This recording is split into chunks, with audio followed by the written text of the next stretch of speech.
Welcome to Just Asia, AHRC TV's weekly human rights program. These are the headlines. Death of Pakistan's Father Teresa, Abdul Sattar Edhi. Thai journalists and activists detained. Indonesian legal aid law ineffective in preventing torture, providing justice. Kerala's textile employees demanding right to sit and use the toilet during work hours. Urgent appeals from Sri Lanka, India, Indonesia, and the Philippines.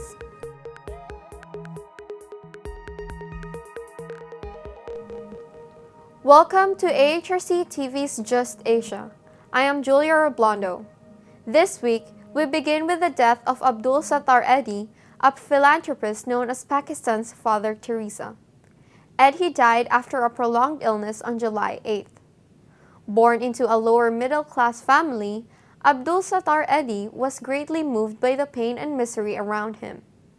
Vowing to serve humanity till his last breath, Edhi built up an organization that has fed, clothed, offered medical services, and provided shelter to many Pakistanis. From a single ambulance that he bought in 1948, the Edhi Foundation's air and land ambulance fleet became the largest in the world, with over 1,500 ambulances serving those in need. Although he was often criticized for helping people of all religions and creeds, Edhi silenced his critics by saying that the ambulance will not discriminate. The ambulance is more Muslim than you, he would say.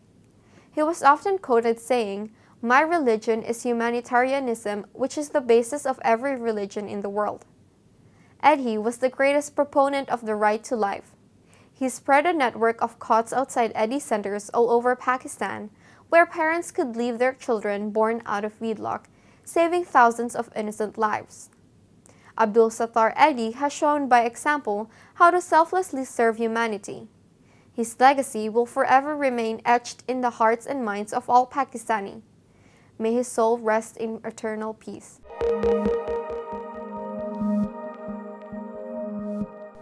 Moving to Thailand, a Prachatai journalist has been detained by police while reporting on the activities of the New Democracy Movement in Ratchaburi Province. 3 NDM activists have also been detained. Police at Banpong Police Station in Ratchaburi Province detained Mr. Tawisak Kerdpoka, a Prachatai journalist, and 3 NDM activists, Mr. Pakorn Arikul, Mr. Anucha Rongmarokot, and Mr. Anand Loked on Sunday. The 4 were detained after the police searched for the activists' car and found copies of an NDM booklet which provides information on the draft constitution which counters that of the junta. At that time, although Mr. Tawisak has identified himself as a reporter of Prachatai, the police have not released him.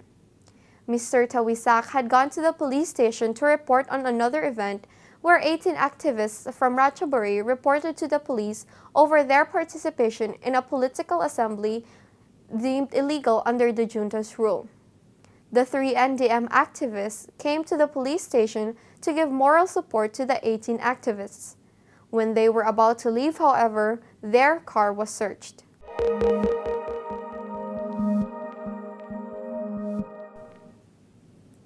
In Indonesia, the enactment of Law No. 16 of 2011 on legal aid led to the expectation that people would be protected from torture, particularly poor people.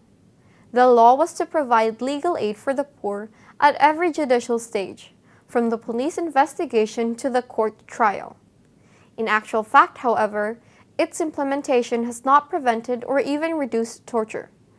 There continue to be many cases of torture in police custody, mostly targeting suspects who face judicial process without lawyers because they could not afford to hire lawyers.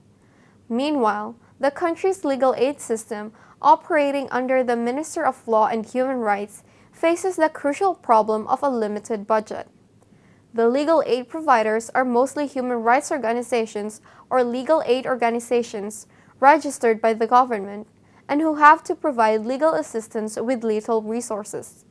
For this reason, legal aid providers are generally only found in big cities, with many regencies or districts outside Java Island having no legal aid providers. The government should seriously evaluate the legal aid project and it should be more effective not only for the poor but for justice seekers in general. Since the Parliament of Indonesia enacted the law number 16 of 2011 on the legal aid system, the government has verified and approved more than 200 legal aid providers. Mostly the legal aid providers are human rights NGO or legal aid organizations. They have been registered by the government to implement the legal aid project funded by the government itself. However, the legal aid system under the Minister of Law and Human Rights is very centralistic.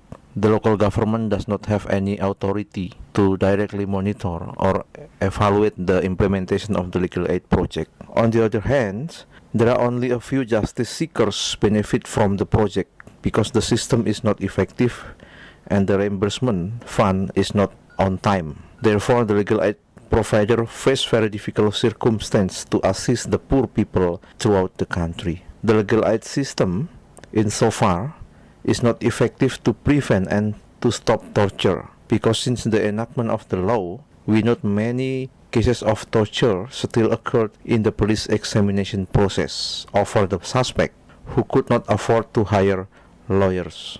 In the past 1 year, mostly torture occurred in the police custody or police stations, and the police officer still become the most frequent actor who committed torture.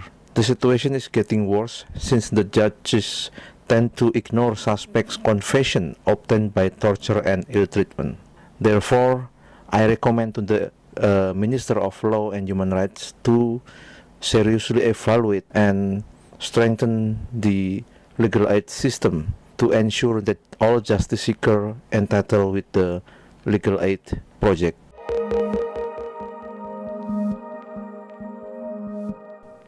Moving to India, Kerala's female textile workers are demanding the basic right to sit and take toilet breaks during their grueling 12-hour-long workdays.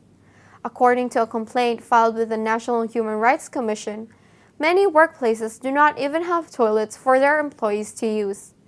The workers are also demanding that they be paid according to the 2009 notification under the Minimum Wages Act 1948, amounting to rupees 7,145, whereas they are presently only paid between rupees 3,000 to 4,000 per month.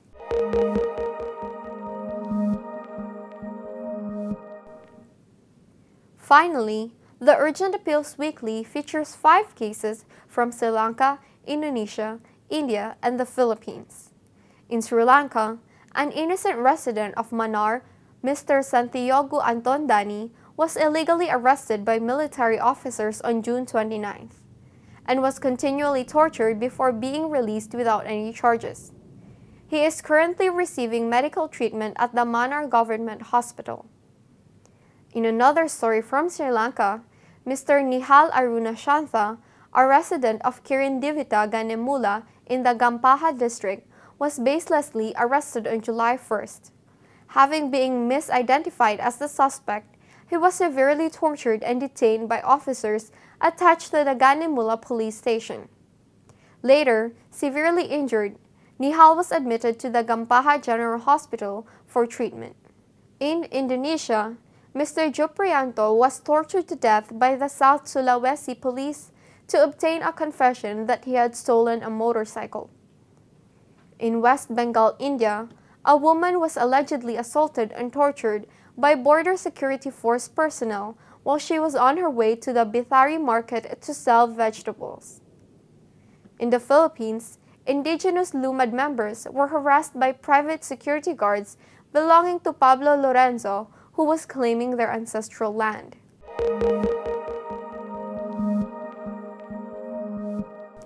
That is all for this episode of Just Asia. For more on these and other issues, please visit www.humanrights.asia or www.alrc.asia/justasia. Thank you for watching and see you next week.